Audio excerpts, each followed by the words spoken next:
Hello friends, welcome to NJCF.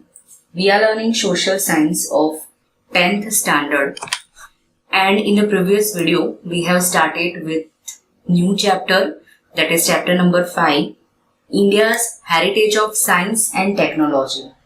In the previous video we talked about different field of science and technology which were developed in ancient time.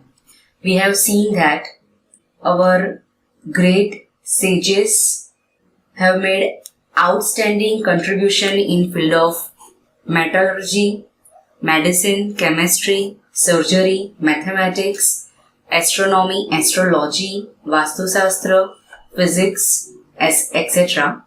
Now in this video, we are going to discuss about metallurgy and chemistry.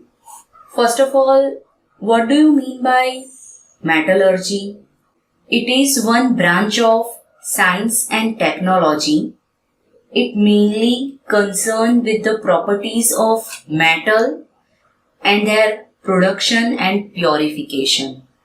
Metallurgy is defined as a process that is used for the extraction of metals in their pure form. Metals are generally extracted from minerals at low cost and minimum effort. We know that minerals are mixed with soil, sand, rock and limestone. We have to extract metal in pure form, and this process is known as metallurgy. Since ancient age, the people of India use metallurgy in their practical life. Ancient India made extraordinary progress in the field of metallurgy. A metallic idol of a female dancer discovered from Indus Valley civilization is an exemplary achievement of ancient India. The dancing girl sculpture. The dancing girl is a sculpture made up of bronze. It belongs to Indus Valley civilization and presently it is on display in the Indus Valley Civilization Gallery in the National Museum at New Delhi.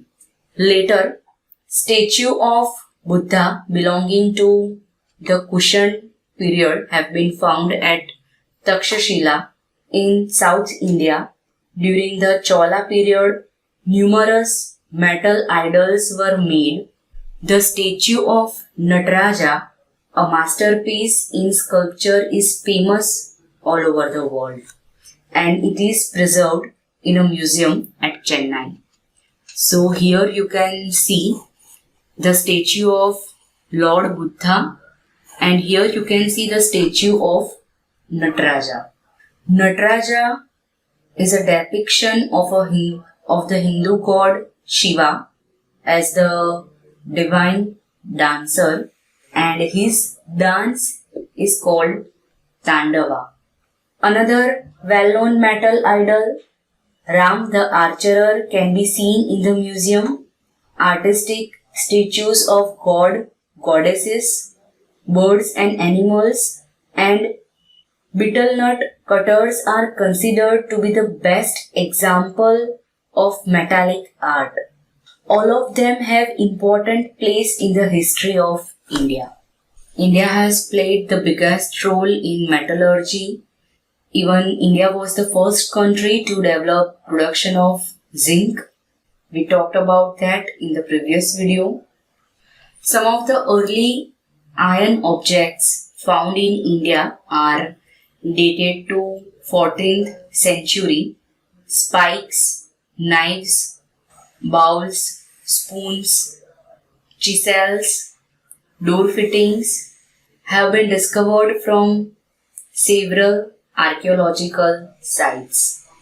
Thus, all of them have important place in our history. Now let's talk about chemistry.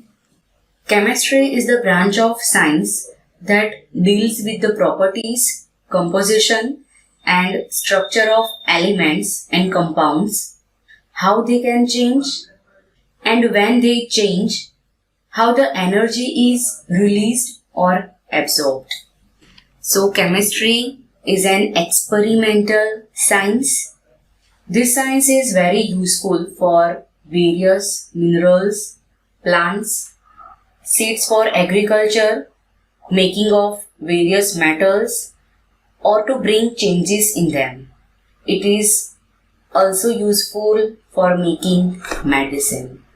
We know that chemistry plays an important and useful role towards the development and growth of many industries.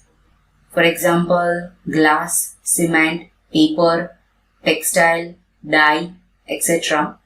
We also see huge application of chemistry in industries like paints, pigments, petroleum, sugar, plastic, pharmaceuticals, etc.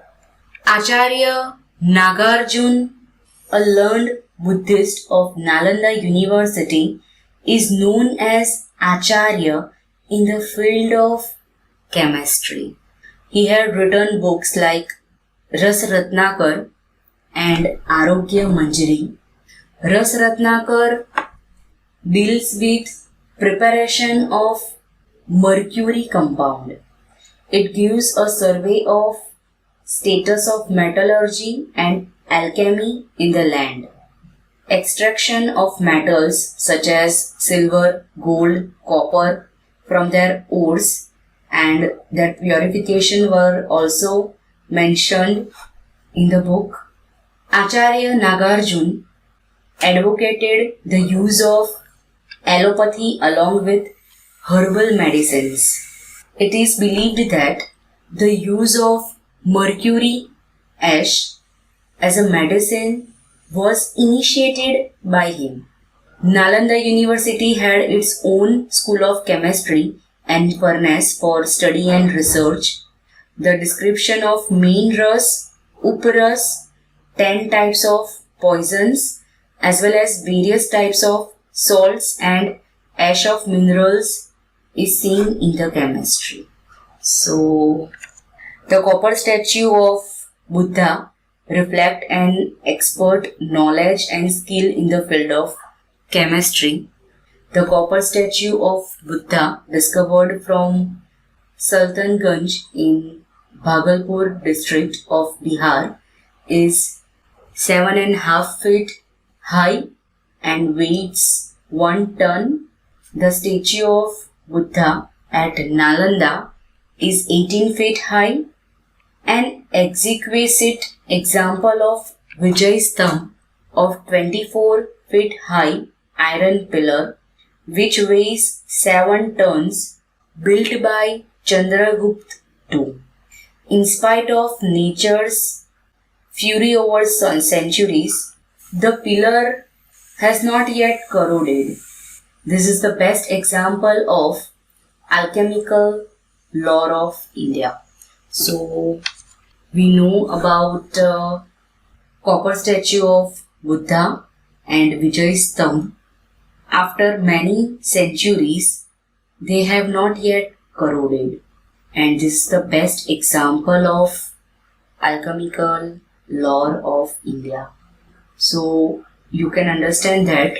So, you can understand about the contribution of our sages in metallurgy and chemistry. Now in the next video, we will talk about science of medicine and surgery.